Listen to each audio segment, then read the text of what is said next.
Je ne pensais pas que la solitude pouvait faire si mal.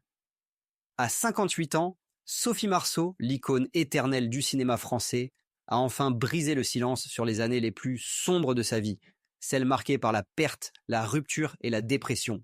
Ce que la star vient de révéler bouleverse les fans. Derrière le sourire radieux et les tapis rouges se cachait une femme à bout de souffle, tentant de recoller les morceaux d'un cœur brisé. Ce que vous allez entendre va changer à jamais la façon dont la France voit Sophie Marceau. Non plus comme une simple star, mais comme une âme blessée qui a dû renaître de ses cendres. Avant que tout ne bascule, Sophie Marceau était l'incarnation même du rêve français. Révélée à 14 ans dans la boum, elle grandit sous les projecteurs, aimée de tout un pays. Les magazines l'appelaient la fille que la France a vue grandir. Puis vint Andrzej Żuławski, le réalisateur polonais de 26 ans son aîné. Leur rencontre sur un tournage allait changer sa vie et son destin. Entre eux, une passion dévorante, presque romanesque. Elle, la muse rebelle, lui, le génie tourmenté. Ensemble, ils vécurent 20 ans d'amour et de création, entre Paris et Varsovie, entre les éclats de rire et les tempêtes d'âme. Mais derrière les flashs et les festivals, quelque chose commençait à se fissurer. Le cinéma, la célébrité, les absences. Et peu à peu, le silence s'installa là où régnait autrefois la complicité. C'est dans cette ombre naissante que se préparait la fracture qui allait bouleverser sa vie tout entière. Tout a commencé par des silences. Pas des disputes éclatantes, ni des cris, mais ce genre de silence lourd, coupant, qui annonce la fin avant qu'on la prononce. Après 20 ans d'amour et de collaboration, Sophie Marceau et Andrzej Żuławski s'éloignaient lentement l'un de l'autre. Lui, absorbé par ses films sombres et philosophiques. Elle, assoiffée de légèreté, d'un autre souffle.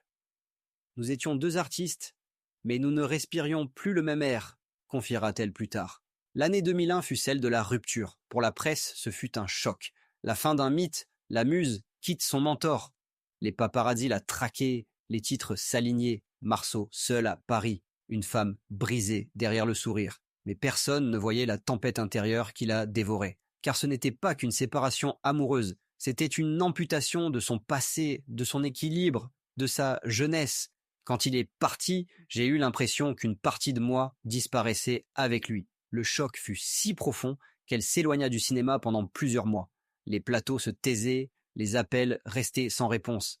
Les proches parlèrent d'une Sophie effacée, recluse, méconnaissable. Puis, comme si le destin voulait enfoncer le clou, une autre épreuve frappa, la mort de sa mère, quelques années plus tard. Cette double perte la plongea dans un gouffre dont elle mit longtemps à sortir. Les tabloïds évoquaient une actrice fragile, une femme perdue entre deux mondes. Mais derrière ces mots se cachait une vérité plus crue. La dépression, une fatigue de l'âme, invisible aux caméras. Les nuits sans sommeil, les pleurs étouffés, les rendez-vous manqués. Elle, l'éternelle adolescente joyeuse du cinéma français, sombrait dans une solitude qu'elle n'osait avouer. Je souriais sur les tapis rouges, mais à l'intérieur, tout s'écroulait, dira-t-elle plus tard, la voix tremblante. Pendant que le public continuait d'applaudir son image, Sophie Marceau se battait contre ses démons, dans le silence le plus total. Et c'est là, dans cette ombre, qu'allait naître la confession la plus sincère de sa vie, celle que, pendant des années, elle n'avait jamais osé dire à personne. Pendant des années, elle avait tout caché. Sous les projecteurs, elle souriait. Dans les interviews, elle plaisantait. Mais derrière ce masque, une vérité étouffée brûlait lentement. Et puis un jour, lors d'une émission télévisée en direct, Sophie Marceau a craqué. Sa voix tremblait, ses yeux se voilaient. J'ai longtemps cru que je devais être forte. Toujours. Mais un jour, je n'ai plus eu la force de jouer. Ni au cinéma, ni dans la vie. Ce silence rompu fit l'effet d'un séisme médiatique. Les journalistes restèrent figés, le public bouleversé. Pour la première fois, la France découvrait non pas la star, mais la femme. Fragile, blessée, humaine. Elle parla de ses crises d'angoisse, de ses nuits passées à marcher seule dans Paris, de cette impression d'être une ombre au milieu des gens qui m'aiment. Quand ma mère est partie, tout s'est effondré. J'ai compris que la célébrité ne remplit pas le vide de la perte. Elle raconta aussi cette lettre qu'elle n'avait jamais envoyée à Żuławski, retrouvée des années plus tard dans un carnet. « Je t'aime encore, mais je ne peux plus vivre dans ta tempête. » Une phrase simple, mais lourde comme une fin. La France entière redécouvrit une Sophie Marceau qu'on croyait connaître, celle des sourires éternels, des héroïnes romantiques. Mais ce jour-là, c'était une femme brisée qui parlait. Une femme qui avait touché le fond et qui, lentement, apprenait à remonter à la surface. Et dans cette confession, il y avait autre chose qu'une douleur. Il y avait la promesse d'une renaissance.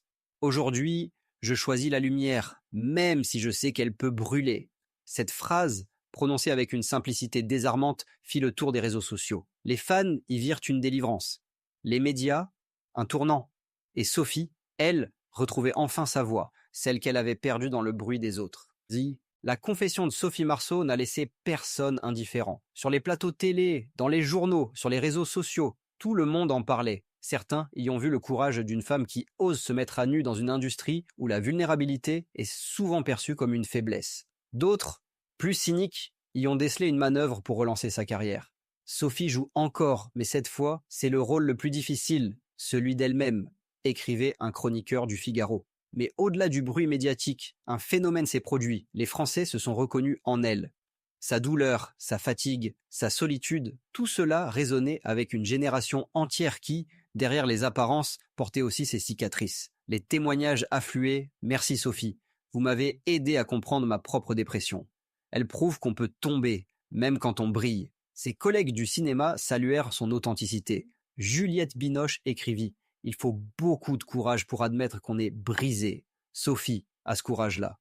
Et même les plus jeunes actrices virent en elle une voix libératrice, un modèle d'honnêteté émotionnelle.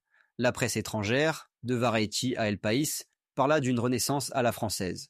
Les studios, longtemps hésitants à lui confier des rôles sombres, recommencèrent à l'appeler. Mais cette fois, Sophie ne cherchait plus à séduire. Elle voulait raconter, ressentir, exister, sans masque. Je ne cherche plus à plaire, je cherche à être vraie, dit-elle dans une interview pour Le Monde. Le public, lui, semblait redécouvrir une actrice qu'il croyait connaître. Non plus la jeune fille de La Boum, ni la beauté indomptable de Braveheart, mais une femme mûre, pleine de fêlure et de lumière à la fois. Et si cette fragilité devenait désormais sa plus grande force? Car dans cette confession publique, Sophie Marceau n'a pas seulement révélé une douleur, elle a redéfini sa légende. Aujourd'hui, Sophie Marceau semble apaisée. Elle vit plus discrètement, loin des projecteurs, entre ses enfants, ses livres et quelques tournages choisis. Son regard, autrefois traversé par la mélancolie, porte maintenant une douceur nouvelle, celle de ceux qui ont survécu à eux-mêmes. J'ai longtemps cru que la vie devait être parfaite. Maintenant, je sais qu'elle doit simplement être vécue. Cette phrase résume tout. Après les amours déchirés, la solitude, la dépression, elle a trouvé une forme de paix, pas celle qu'on montre, mais celle qu'on ressent, silencieuse, presque invisible. Et peut-être est-ce là la vraie victoire.